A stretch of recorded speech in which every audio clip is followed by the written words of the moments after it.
All right, folks, this is the brand new 2022 Lenovo Legion 5i Pro with Intel's new 12th generation H series processor, the i7-12700H. This processor supports RAM up to 4800 megahertz and the new Gen 4 PCIe storage. So we get faster read and write speeds, and I'll go through some of that here in a bit. The synthetic benchmarks are, of course, higher than before. That's what you can expect from a year of development, new stuff. But I can't do a full review of this quite yet because the pricing is just not available. This is the RTX 3060 equipped version, and for a while there I saw the 3050 Ti model with a price of around $1,300 or $1,400. I can't quite recall. It's not there anymore, so I don't know what's going on. It's, obviously there's been supply chain issues, availability issues, and that kind of thing. Plus demand is through the roof. So as a result, it's kind of where we are. So I'll do as complete of a review as I can. We just don't have pricing, and we don't have a firm understanding of availability. So last year's model, very similar but more subdued this year. Less aggressive on the lid design, but otherwise it really looks the same. You still have your strong exhausts on the left, right side as well as on the back, and you still have a ton of I/O. The hinge this year is more sturdy, although last year's model I found to be quite sturdy. If I were to have designed this update, what I would have done differently is I would have put a strip of like a magnetic strip right here so that when the lid closes, it really clamps down, but instead we have a little bit of just a small amount of wobble right here. It's not a lot. So when you're holding the laptop upright and you're walking with it, let's say you're going from one place to the other, this is kind of what happens. See how it opens up just a little bit? Yeah, so that's not a great feeling. Although the good thing is it hasn't turned on me unexpectedly. So if I walk from my office to another part of the house, for example, or I throw it in my backpack and take it to work, it hasn't been turning on. So it's probably not an issue. It just doesn't feel quite that solid, okay? Otherwise, this is a very strong and sturdy device. Magnesium alloy chassis, some plastics around those exhausts, on the back as well, and around the display, right here, you're going to see some plastic. Okay. Now, the keyboard is fantastic. It is 4 different lighting zones and 3 stages of backlighting. It's a little bit brighter than last year, which was also 3 stages. The 3 stages are off and then on and on a little more. So 0, 1, 2. And you get a really good keyboard that, you can't demonstrate a keyboard very well in a video. So just trust me when I tell you this feels good. In fact, I'd almost prefer this over a ThinkPad keyboard. Definitely more than the new Carbon Gen 10 keyboard. Maybe it's not quite at a T490 level or 470 or T14 or a P90. But anyway, the keyboard is quite good. Now, I like this year that the colors all align. Last year's model, the keys were black, which also looked really cool. But now that I see it kind of all put together this way, I do think that the keyboard looks better this year the way it's lit up. The trackpad is excellent. It is off-centered and spaced below the spacebar, kind of centered to the spacebar almost, but not quite, but it's off-center from the overall chassis. I haven't had any issues with phantom touches where I have my left hand on WASD and I'm messing with the trackpad. It hasn't affected me in game, and of course you can turn that off. One other thing that you get this year, which you had it last year too. One other thing you get with this computer is that when you do turn on the backlighting, you do get to see the function keys and media keys as well. So you don't have to, change the color coding just to remember which button is volume up. It's going to be there for you. Okay, let's talk about I/O. So on the right-hand side, a little bit of a change from last year. You have your headphone jack. You can also turn off the camera. This is a hardware shut off, right? So you flip the switch, and you have a USB-A on the side. Around the back, which has become famous for the Legion line now, full-size Ethernet. You have USB-C with power delivery, full-size HDMI, 2 USB-A ports. This particular one, you can charge your devices. It's powered when the machine is off. You can turn that off in the Lenovo Vantage software if you want to. There's a status indicator right here, and then you have your proprietary power port. Now these labels, they do not turn on in the dark, which is kind of sucky. But you had that with the Legion 7, which is super cool. You gotta save some things for the more expensive Legion 7. There's also a Lenovo badge here. So overall, really similar design to last year. And as far as this year goes, it's an awesome design. Now I'm gonna log in. One second. Okay, so this is our display. 16-inch Quad HD. This particular model with the 12700H and the 3060 non-Ti, it caps out at 165 hertz. Now, it is HDR already. It is extremely bright, by the way. Lenovo rates it at 400 nits. I think they're right. I recently reviewed another Lenovo laptop at 400 nit rating, and it was not anywhere near as bright as this.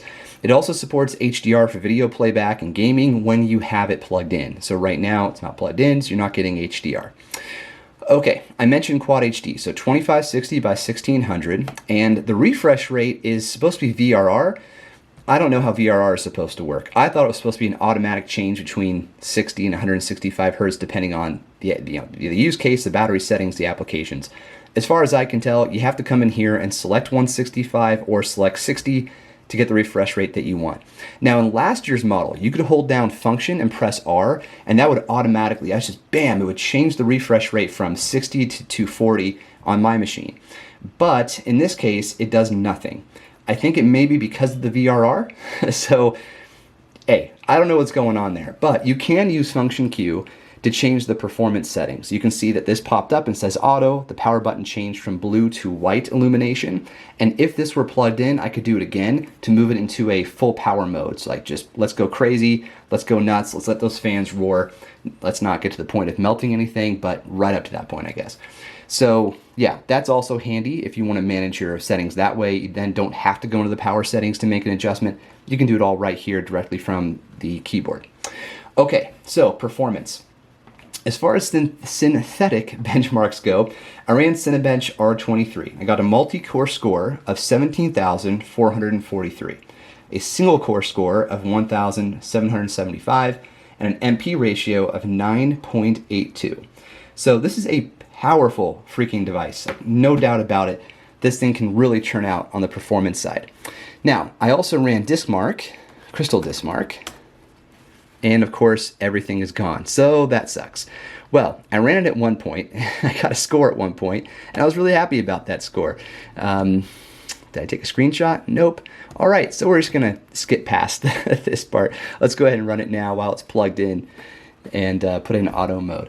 So when I ran this before, I was pretty happy about it, but we'll have to come back to it for now. Let's talk about other performance. So as I mentioned, I did a video. Oh, wow.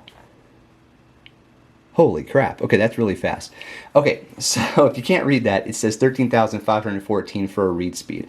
Okay, now I ran Cyberpunk, Crysis Remastered, a bunch of games, and put together a video recently showing how they perform at native resolution of Quad HD with the full throttle red mode on the performance indicator. And every game except for Cyberpunk did really well. I was getting 50, 55, 60 frames per second at high settings, no DLSS, no, I didn't, what's it called? Not adaptive sync. I didn't, VSync, thank you. Thank you myself.